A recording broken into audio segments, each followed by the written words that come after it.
balance. You got a mortgage, home price of $50,000. Keeping numbers simple. You put $6,000 down on your loan, on your down payment. That's the mortgage amount. We're going to calculate that. That was off. Okay, so that's how much your balance is, your average payment. Bada bing, bada boom.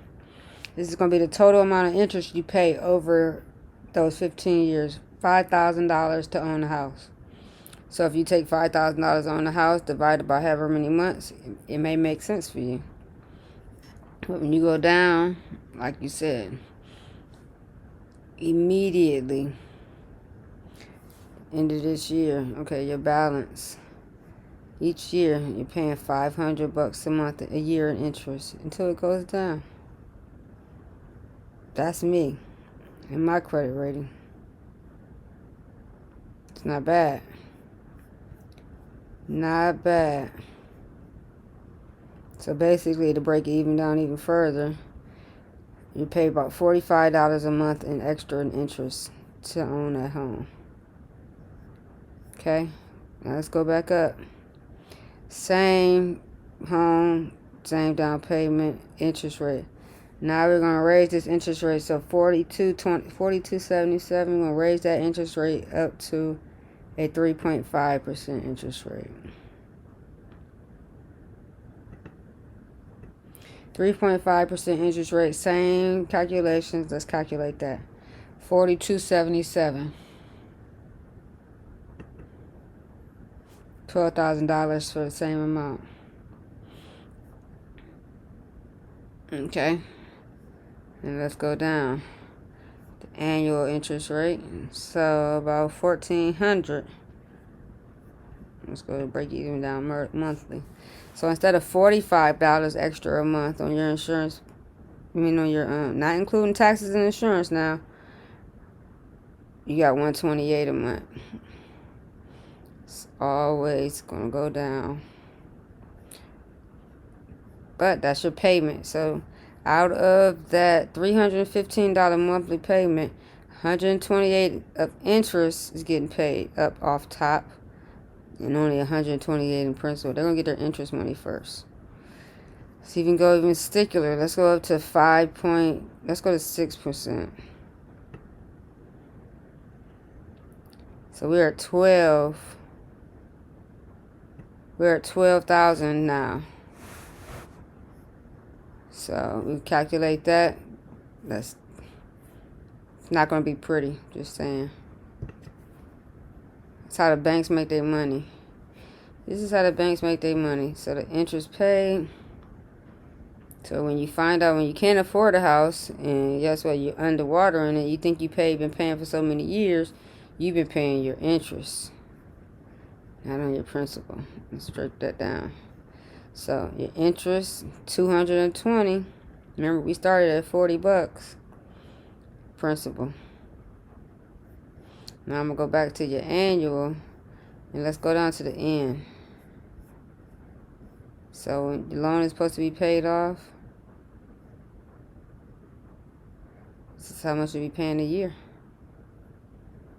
So 2036, you'll be still paying interest, but it'll be down to $65 for that entire year. So for shits and giggles, let's go to the highest interest rate. Oh no, let's do this same rate. No, let's go to the highest interest rate you could possibly get. That's that. That's somebody that's super pressed for a house.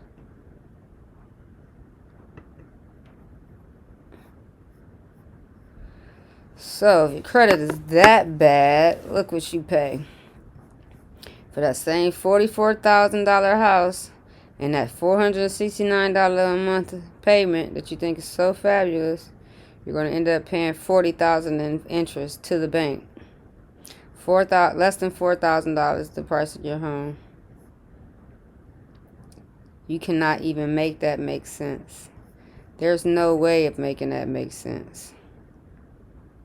The interest is higher than your principal still, but at the same time, look at those payments.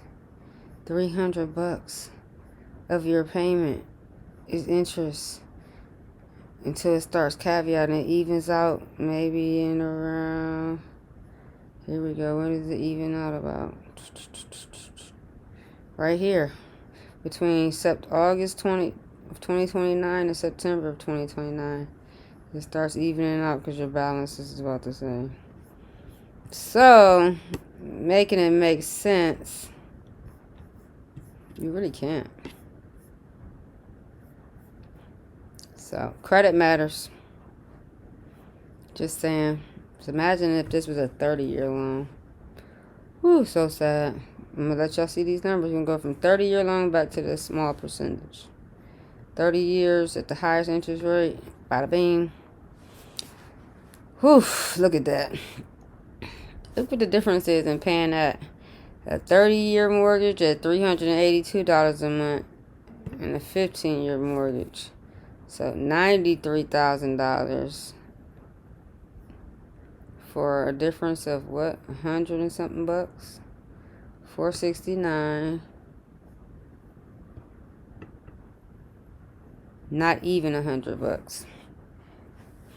And if you got good credit, you can go back down to that. Where I was at, 1.25%. 9,000, 93,000. Let's go back to what good credit can do for you.